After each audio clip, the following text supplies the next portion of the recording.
That's it. You don't even get that title no more. You lost it. You're a sperm donor. She didn't retain legal counsel. She didn't make a blog call. She said everything when she went live.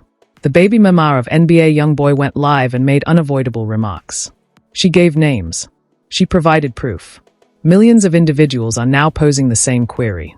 Did she just permanently end NBA YoungBoy's career? Let's investigate. The revelation.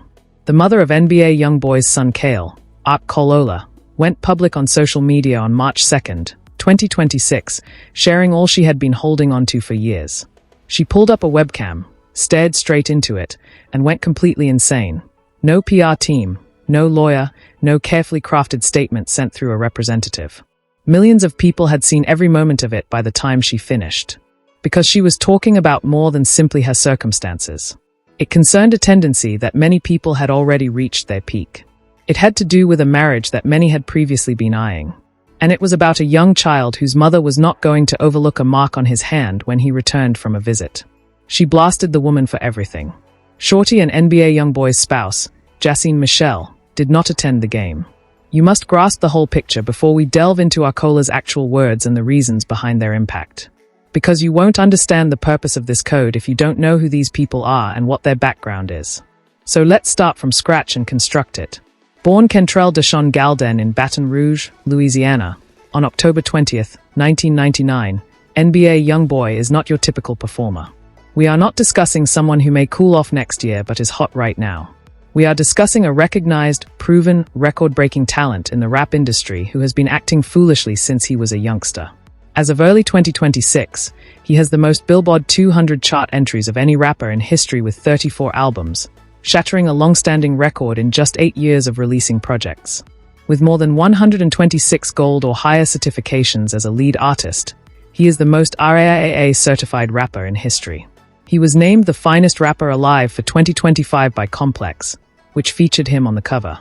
His 42-show Make America Slime Again tour sold 555,000 tickets and brought in over $70 million. There are currently more than 15 billion views on his YouTube account.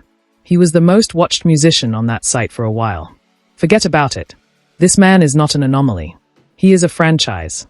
Even though his name has been well known in the music business for a long time, his personal life has been the storyline that simply won't go away. Because YoungBoy is doing something outside of the booth that most people can't even begin to comprehend. From the time he was just 16 years old, he had 13 biological children with about 10 different women. When YoungBoy was just old enough to drive, his eldest son, Caden, sometimes known as Draco, was born in 2016. Days before all of this occurred, in late February 2026, Jacine Michelle announced his youngest child, his 13th. The timing couldn't have been more outrageous, no cap. YoungBoy's wife is Jacine Michelle Hayes. They began dating in 2022 and were married in 2023. She has given him at least 3 children, the most recent of whom was born right before things got out of control. On the surface, Jacine has always acted like the carefree queen, avoiding blogs, avoiding drama, sharing family-oriented stuff, looking wonderful while doing so, and allowing the young boy's devotion do the talking. Brick by brick, Akola tore down that image. The tidy, calm, ride-or-die wife who is just made differently from everyone else in his sphere. Cal, the young boy's son, was born in 2020 or 2021, and Akola is frequently named as his 7th baby mama. According to most reports, she has been raising Cal by herself. No blog presence, no reality show bag, no co-signers. She wasn't a regular part of the continuous cycle of drama. However, something took place. Something about her son returning home from a visit to YoungBoy and Jacine's place with a mark on his hand that she didn't believe. And whatever it was, it flicked a switch that seemed to have been waiting a long time to be flipped. Her clips were combined into a viral compilation post from the account's first day on X, which received hundreds of thousands of views almost instantly. That post's caption accomplished everything a decent caption should. It set the complete scene. It presented Akola as finally confirming what fans had been saying for a minute. That Jacine was, in the words of that post, a wolf in sheep's clothing, appearing innocent and moving grimly. Kolola, sitting in front of the camera with the kind of unrestrained energy that only comes from real accumulated lived-in frustration, was not going to let anyone miss a single detail of what she had to say. She didn't get comfortable with it. The audience wasn't warmed up by her. She arrived with smoke right out of the gate. And everyone in attendance realized right once that this was not a performance. This was not an attempt to gain influence. This person had been holding on to something genuine for a while and had now let it out without worrying about how it appeared. This entire situation revolves on the word burnt, as the injury to Kale's finger served as the basis for all of Arcola's accusations. She wasn't here for any other reason, either. Jacine struck her back and claimed it was a dog bite when she texted him about the mark on her son's hand. Arcola disagreed with that in more ways than one. She appeared on TV and used her bare hands to bodily explain the situation. Stopped the car when you was 13 and turned around and spit on you. I probably would have did the same. And she did just that during the live performance. As if she were making closing arguments, she began displaying pictures of actual dog attacks for comparison. She prosecuted the case herself, transforming her own live feed into a courthouse. Fuck, bitch. You purposely burnt my baby. Every platform where that video appeared had an insane comment area. Individuals were reporting what they saw, highlighting the mark's form, color, and location on the finger. Before she had finished speaking, the internet had already made up its mind. See what dog bites look like. That's not a dog bite. That is a f***ing... Right now, this is crucial because we are not acting carelessly. As of March 4th, 2026, there have been no police reports submitted, no publicly verified CPS investigation, and no widespread confirmation of the burn claim. These accusations were made by Arcola in real time during what was undoubtedly one of the most contentious times in her life. However, she firmly believed everything she stated, so much so that she signed it in front of millions of people. She was very adamant about what she claimed didn't occur once the injury was discovered. She wondered why no one had taken Kale for a tetanus shot if this was actually a dog bite. When I got hit in the eye, it was his his SPERM space DONOR. She's not a dad. She wondered why there was absolutely no medical follow-up. Those are not insignificant things for any mother viewing that live. That concludes the entire discussion. She had moved past the wound and onto something that had obviously been bothering her for a lot longer.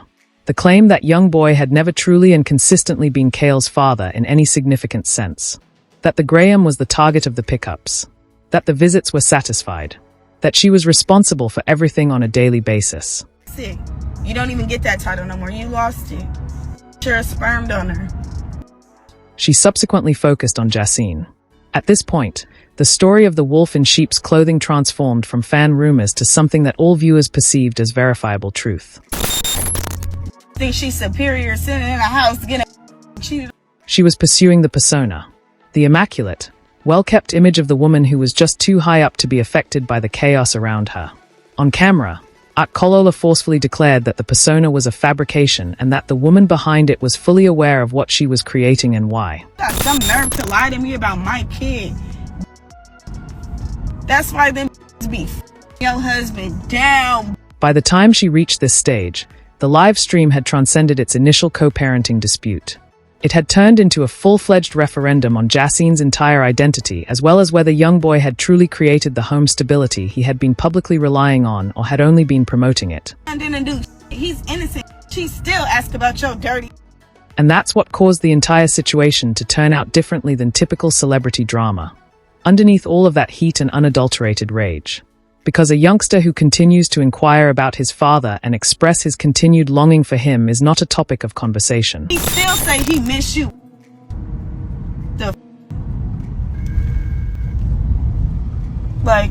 Anyways, I'm done. He is a genuine young child with genuine emotions. In that video, his mother was defending him in the only manner she knew how. I appreciate you attending my TED Talk. Even if everyone on the internet didn't agree on anything else, they all agreed that she landed the line in the midst of one of the most genuine and honest times of her life. Before the blast, Shorty had bars. November 2023 is the most significant period in Arcola and YoungBoy's history. While YoungBoy was under house arrest in Utah, Arcola openly accused him of having two ladies run up on her. She claimed to have arrived to pick up some kale. She claimed that things quickly became physical. She claimed that as she was holding her infant in her arms, she took a strike above her eye that required 5 stitches. The question of whether YoungBoy would pay for her ticket to pick up her own child is said to have restarted the entire situation. As part of the financial back and forth, texts regarding Jacine came to light. Arcola stated that she wasn't filing charges even because Jacine wasn't directly involved in the physical altercation, but she made sure the public was aware of the incident. That was in 2023. Nothing had improved between them by 2026. Things had become worse.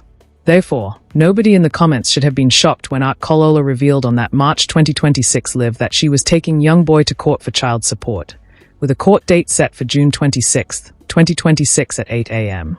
She wasn't doing it on her own. She had submitted her application earlier. The system already had her. She only made it public during the live event. She ended one of her outbursts with the kind of farewell that only occurs when you're certain the bag is safe.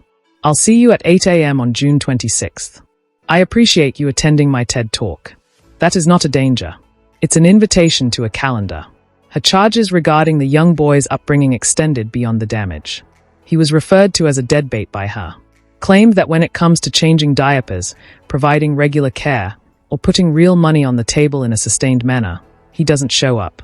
Instead, he only shows up for pictures and videos, the kind of stuff that makes him appear like a present parent on the timeline. She kept it at 100 as she gave her explanation. He acquired a whole youth football squad. He will undoubtedly be a deadbeat. 10 mothers and 13 children. Calculate how much time and attention a single child can actually get from a man juggling a marriage, a music empire, house arrest, and federal charges. The necessary information is not being provided by the math. However, nothing in this man's circle ever remains a two-person affair, so this drama was never going to be limited to just Arcola and YoungBoy. Yaya Mayweather, Iona Mayweather, the daughter of Floyd Mayweather and the mother of YoungBoy's son, Kentrell Jr., was the first to arrive and add additional fuel to the flames. You already know that Yaya is not a supporting character if you are familiar with the plot. She is among the most important characters in the whole YoungBoy story. Additionally, she has a very terrible past in this regard. Yaya repeatedly stabbed Lepetra Jacobs, another of YoungBoy's baby moms, in the arm on the evening of April 3, 2020, in a YoungBoy's Houston, Texas, house. When Yaya arrived at the crib and discovered Leatra present, a verbal altercation turned into physical assault. Aggravated assault with a deadly weapon, a second-degree felony with a possible punishment of 2 to 20 years in prison, was the reason for her arrest. She entered a guilty plea in April 2022 and was placed on deferred adjudication probation for 6 years. Years after the occurrence, in November 2025, she publicly apologized, addressed her parents, called Leatra Jacobs by name, and placed everything in the context of personal development and responsibility. Out here, she was attempting to flip the page. However, Yaya returned to the fray as soon as the Since Day One compilation went viral on the timeline in March 2026, retweeting and co-signing pieces that supported the idea that Jacine was not entirely innocent. She was losing her cool and wasn't going live. She was more strategic than that, but anyone listening could hear the message clearly. She concurred that the image of the spotless wife didn't reflect what was really happening in private. That cosign held weight that a haphazard comment section post could never have, coming from someone with her past in this circumstance. Caliente, Jacine's sister, checked Yaya nearly right away. She brought screenshots and charges of her own, claiming that Yaya had been delivering private apologies while making disparaging remarks in public. On the side, an entire sub-beef appeared. The names of further sisters were omitted. Additional receipts were added to the timeline, and all of a sudden there were several concurrent events on the internet to monitor, all of which were pointing in the same direction. At Jacine's standing and the serious question of whether the life she had created as a young boy's wife was as stable and authentic as she had been claiming. Beneath all of that, an ancient tale began to resurface with new vigor. An Instagram model named 7TV said in a December 2024 Storytime video that she was flown to YoungBoy's Utah home in 2022 when he was already locked in with Jacine and had a full encounter with him there. During her outbursts, Arcola directly mentioned that tale. She wasn't merely claiming that Jacine was being duped. She said that Jacine chose to stay because the lifestyle, the ring, and the possibility of spousal support were more valuable to her than the truth, even though she knew she was being duped or had every reason to suspect so. It spread quickly, whether or not that description is accurate. Furthermore, having that story associated with your name in front of millions of people is not something you can simply shake off for a lady whose entire brand was built on being the untouchable, above-all wife. Then came the information that, in 48 hours, may have harmed YoungBoy's reputation more than anything Arcola had said about Jacine. According to reports, YoungBoy allegedly indicated that his son had been foxed during the back and forth, apparently to irritate Kolola during a disagreement. Once it reached the timeline, it didn't matter if those were his precise words, if the context was distorted, or if he said it out of rage and didn't mean it that way. The internet took it at face value and responded appropriately. Fans who had supported him through shootings, gun accusations, years of legal nightmares, and baby mother conflict suddenly became silent because there is no spin on that statement, which caused a different type of heat than his previous controversies had. There is no way to make his 5-year-old boy appear okay when, according to his mother, he continually inquires about his father and claims to miss him. In the days that followed, YoungBoy allegedly briefly disabled his Twitter DX account. He had already openly positioned himself as Jacine's supporter, ordering detractors to refrain from mentioning her and referring to her as his source of stability and inspiration. However, the wave caused by Kolola's live streaming, Yaya's cosign, the resurgence of the 7 TV story, and the accusation against his son was too strong for him to handle. The story of Jacine being positioned above the other women and kids did not begin in 2026. Therefore, this is where we need to zoom out. YoungBoy was the one who initiated it in November 2022. He publicly declared in an emotional Instagram post on November 20th, 2022, that he was severing ties with the majority of his children, whose moms he believed had been using the children as leverage, harming his reputation, and attempting to manipulate him through drama. He informed those women that when their kids were old enough to comprehend the circumstances, they would need to contact him on their own terms. Additionally, he elevated Jacine above everyone else in that same post. He gave Jasmine credit, writing, "Jasmine told me to stop trusting these HI." He openly rode for her. He made it apparent that she was the only person in his social circle who had been honest with him. That post was more than just a stomach strike to the moms of those kids, especially Kolola, who had already been raising Kyle mostly by herself. A declaration of war was made. It was clear to them who had this man's ear and where they were in his universe. The November 2022 post that compared burn marks to dog bites may have been the catalyst for the entire chain reaction for Kolola in particular, who would go on to make grave accusations barely a year later and end up on a live in March 2026. The story versus the career. The plot of YoungBoy's come up doesn't begin comfortably. Before Cantrell was old enough to comprehend the meaning of a prison term, his father in Baton Rouge received a 55-year sentence. After one of his releases from juvenile incarceration, he was reared by a grandmother who passed away from heart failure.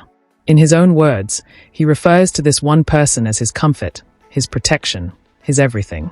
He broke his neck in a wrestling accident when he was about 4 years old, and the halo brace left him permanently scarred.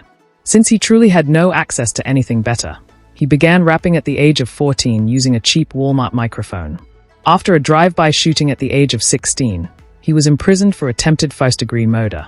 He accepted a plea bargain and returned to the studio as if it were a normal part of the process because, for him, it was.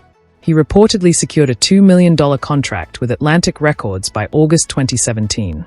For 101 weeks in a row in 2019, he was the most popular YouTube artist in the US. In less than a year, he became the first rapper in history to have 3 #1 albums on the Billboard 200. In 2021, he recorded and released Sincerely Kentrell from Behind Bars, which debuted at #1, making him the 3rd artist in history to do so, behind Tupac and Lil Wayne. And the drama continued throughout it all. The court cases continued unabated. The headlines about Baby Mima never ceased. It didn't slow him down at all. It all turned into fuel. Surveillance footage of a young child allegedly hurling and dragging his then-girlfriend Jania Michelle down a hotel corridor in Wayross, Georgia, surfaced in 2018. He was indicted by a grand jury on accusations of kidnapping and aggravated assault. He entered a guilty plea to a reduced misdemeanor of simple battery in December 2019, paid the fine, completed the probation, and continued the case. His fan base didn't desert him, his career didn't stop, and the streams didn't decline. He revealed something that truly stopped folks in their tracks during that same Billboard cover interview, where he was honest about the internal costs of all of this. It is uncommon for a man of his caliber to engage in such introspection. Additionally, it has a distinct impact when you comprehend the context. A man who has spent his whole adult life in the midst of controversy is only now beginning to publicly consider what that really means. He didn't end there. He continued. What followed seemed less like a publicity stunt and more like a man sincerely attempting to solve a problem out loud. I'm sitting back now, thinking, damn, I can't do it all in one day, but I promise to clean whatever I can, but it will take time. A few years ago, YoungBoy was going live and rejecting baby moms. That's a different YoungBoy.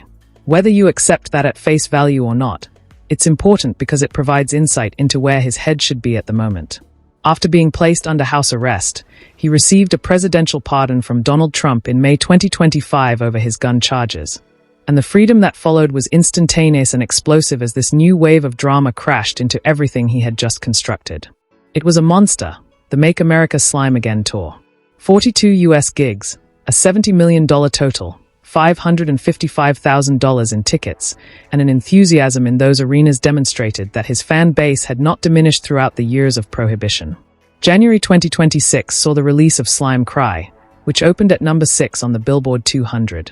With a European tour in the works, up to 4 additional projects scheduled for 2026, a concert documentary, and the release of 38 films, he is quite busy.